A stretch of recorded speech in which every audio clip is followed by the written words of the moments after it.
दुनिया जीवनन सां भरियल आहे।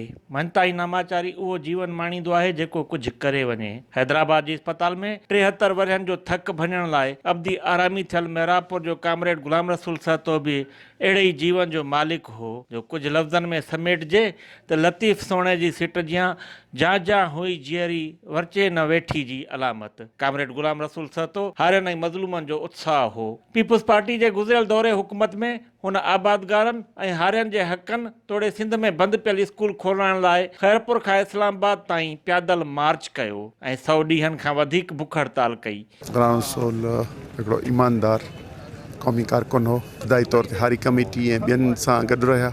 उन खां पोइ जीअं सिंध महाज़ ऐं पोइ असां सां गॾु सिंध पार्टी में गॾु रहिया। असांजो संदसि साथ तक़रीबन 2 ॾहाकनि खां मथे हो। सुञा पियो त भले लीडर ॿिया हुआ पर हिन जो नंबर 1 हो।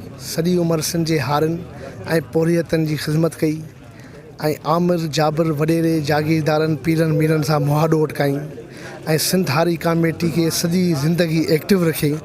ही माण्हू सदन में पैदा थींदा आहिनि। ख़ैरपुर जी ज़मीन खे सिमई कलर खां बचाइण ऐं ट्यूबवेल्स जो निज़ाम बहितर बणाइण जो मुतालबो खणी हुन ख़ैरपुर ऐं सखर जे फूल ऐं ल्यूक्स पार्क्स में बुख हड़तालूं कयूं। कामरेड कई एहतजाज कया, गिरफ़्तार थियो, जेल काटियईं ऐं रोपोश पिणु रहियो।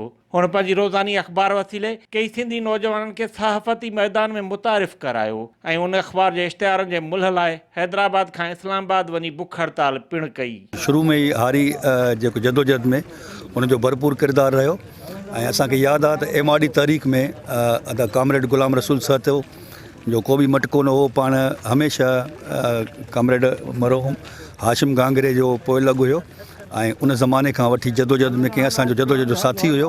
कामरेड हमेशह असांखे जेका तलक़ीन पे कई कि सियासत ज़माना शराफ़त, सियासत ज़माना इबादत, सियासत ज़माना माण्हुनि जी ख़िदमत। कामरेड सहतो साईं GM सैयद, हैदर बख्श जतोई ऐं शहीद नज़ीर अब्बासी तोड़े ॿियनि साह ॾेई वैसा ॾींदड़नि जो वेझो साथी रहियो। कामरेड खरो इंसान हो जेको सदाई मुंहं ते सच चवण जे करे हाकारो हो। कामरेड गुलाम रसूल सहतो हारनि जो वॾो हिकिड़ो समायो अॻुवाण हुयो।